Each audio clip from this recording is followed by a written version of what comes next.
Hello मेरे प्यारे बच्चों, आपको जिसका था इंतज़ार वो घड़ी अब आ गई। तो देखिए, क्लास 10th बायो अर्थात साइंस का जैव प्रक्रम चैप्टर के सभी मोस्ट इम्पॉर्टेंट बहुविकल्पीय प्रश्न जो आपको 20 नंबर दिलवाएंगे। तो फिजिक्स, केमिस्ट्री, बायो इसी प्रकार सबका होगा। हाँ, तो आइए देखते हैं। पहला है कि फेफड़ों से शुद्ध रक्त आता है। फेफड़ों से शुद्ध रक्त किस अलिंद से आता है? बाएं अलिंद कि दाएं अलिंद कि बाएं निलय कि दाएं निलय? हाँ, तो जैसा कि आप पढ़े हैं कि बाएं अलिंद में जो होता है वहाँ पर शुद्ध रक्त आता है ना, बाएं अलिंद में। तो अर्थात ऑप्शन नंबर आपका फर्स्ट जो है वह करेक्ट होगा।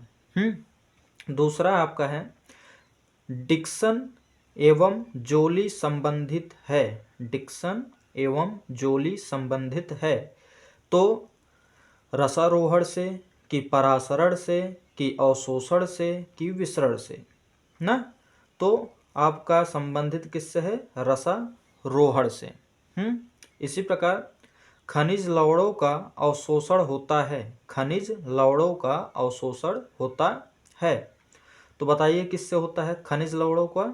जड़ों द्वारा कि तने द्वारा, पत्तियों द्वारा या इनमें से कोई नहीं? तो अब बताइए, खनिज है तो पौधे जो होते हैं वो जड़ों से अपना अवशोषण करेंगे ना। तो अर्थात ऑप्शन नंबर ए आपका करेक्ट होगा। इसी प्रकार पौधों में प्रकाश संश्लेषण, चौथा है रंध्र का संबंध है। रंध्र का संबंध है, आप जानते हैं किससे होता है? वाष्पोत्सर्जन से। किससे होता है? वाष्पोत्सर्जन से। इसी प्रकार पांचवा है क्या? पौधों में प्रकाश संश्लेषण द्वारा भोजन का निर्माण होता है। पौधों में प्रकाश संश्लेषण द्वारा भोजन का निर्माण किससे होता है? तो पत्ती से होता है, क्योंकि जब प्रकाश पड़ता है सूर्य का तो पौधे, हरे पेड़ पौधे अपनी पत्तियों द्वारा प्रकाश संश्लेषण से अपना भोजन तैयार करते हैं, अर्थात पत्ती से। हाँ, अगला है मनुष्य में फोलिक अम्ल की कमी से। मनुष्य में फोलिक अम्ल की कमी से उत्पन्न होने वाला रोग है। तो बताइए क्या है? पेलाग्रा है कि एनीमिया है कि बेरी है कि डर्मेटाइटिस है? हैं? तो एनीमिया है। क्या है आपका? एनीमिया है। मनुष्य में फोलिक अम्ल की कमी से उत्पन्न होने वाला रोग कौन सा है? एनीमिया है। इसी प्रकार देखते हैं 7 नंबर आपका प्रश्न, अग्न्याशय रस किसके पाचन में सहायक होता है? तो देखिए, सब इंपॉर्टेंट क्वेश्चन है। अग्न्याशय रस किसके पाचन में सहायक होता है? तो प्रोटीन में कि प्रोटीन एवं वसा कि प्रोटीन एवं कार्बोहाइड्रेट कि प्रोटीन, कार्बोहाइड्रेट एवं वसा? आप जानते हैं अग्न्याशय रस, हाँ, ये प्रोटीन में, कार्बोहाइड्रेट में एवं वसा में सहायक होता है। इसी प्रकार से हम पहुंचते हैं अपने 8वें नंबर क्वेश्चन पर। 8वां का है कि फुफ्फुस धमनियों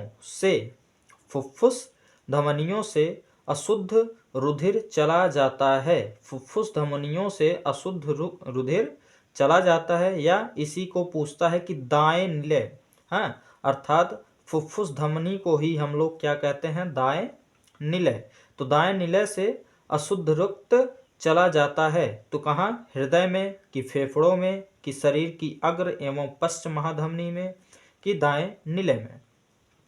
तो बताइए, अशुद्ध रक्त कहाँ जाता है? अशुद्ध रक्त चला जाता है फेफड़ों में।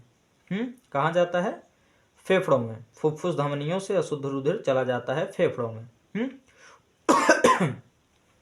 अगला 9 नंबर है, तो 9 नंबर देखते हैं। 9 नंबर का है कि यकृत परिवर्तित करता है। यकृत परिवर्तित करता है क्या? अमोनिया को यूरिया में, अमोनिया को किसमें? यूरिया में। और अमोनिया को शर्करा में, अमोनिया को वसी अम्ल में, अमोनिया को नाइट्रोजन में। तो आप जानते हैं कि यकृत जो होता है वो अमोनिया को यूरिया में क्या करता है, परिवर्तित करता है अर्थात बदल देता है ना। इसी के साथ आते हैं अपने 10वें नंबर क्वेश्चन पर। 10वां कहा है कि केवल नर में पाई जाने वाली ग्रंथि है, नर में पाई जाने वाली ग्रंथि कौन सी है। तो या इसी को पूछता है नर जनन अंगों से संबंधित ग्रंथि है। हाँ, नर जनन अंगों से संबंधित ग्रंथि कौन सी है। तो प्रोटेस्ट है कि काउपर है कि पेरिनेलियन है कि जठर है ना। तो प्रोटेस्ट ग्रंथि है, आप अच्छे से जानते हैं कौन सी ग्रंथि है, प्रोटेस्ट ग्रंथि। हाँ, इसी के साथ 11 नंबर का है कि मनुष्य में दुग्ध ग्रंथि रूपांतरित रचना है, मनुष्य में दुग्ध ग्रंथि रूपांतरित रचना है तो किसके द्वारा, स्वेद ग्रंथि की, किसके द्वारा, स्वेद ग्रंथि की। हाँ, मनुष्य में दुग्ध ग्रंथि रूपांतरित रचना है तो स्वेद ग्रंथ की। आइए इसी के साथ देखते हैं 12 नंबर क्वेश्चन।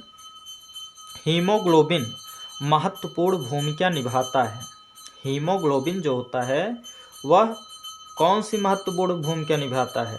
तो बताइए कौन सी महत्वपूर्ण भूमिका निभाता है, उत्सर्जन का कि श्वसन का कि पाचन का कि वृद्धि में। तो हीमोग्लोबिन जो होता है वो श्वसन में महत्वपूर्ण भूमिका निभाता है। 13 नंबर, आहार नाल की सी के आकार की संरचना है, आहार नाल की सी के आकार की संरचना है।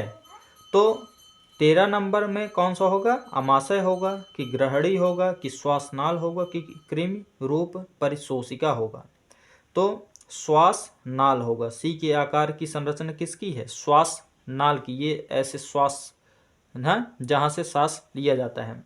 उसी के प्रकार से आइए देखते हैं 14 नंबर।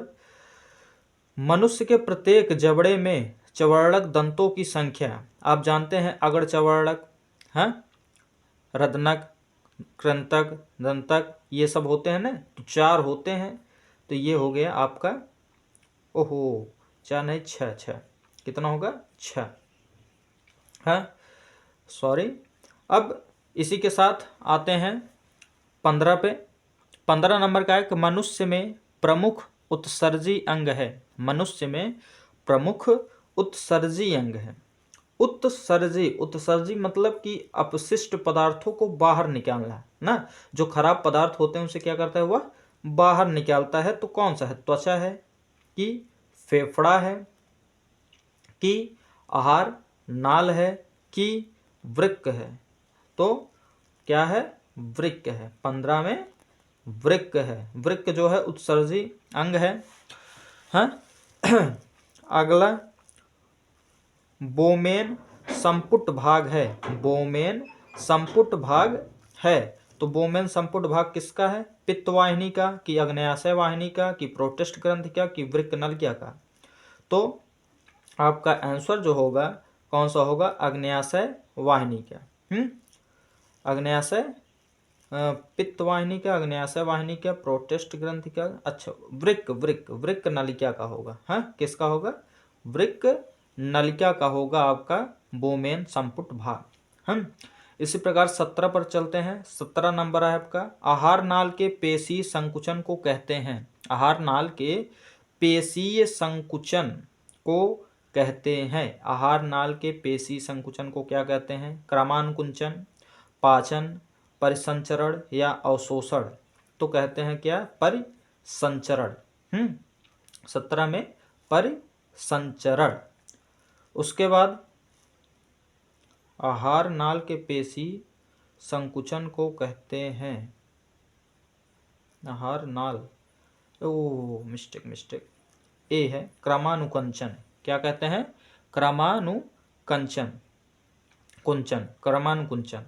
अगला है स्टीएप्सिन एंजाइम क्रिया करता है, स्टीएप्सिन एंजाइम क्रिया करता है तो प्रोटीन पर कि स्टार्च पर, वसा पर, लवड़ों पर। तो किस पर करता है, वसा पर करता है आपका।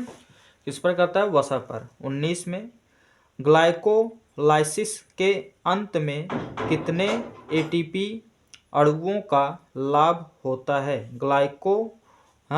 ग्लाइकोलाइसिस के अंत में कितने एटीपी अणुओं का लाभ होता है?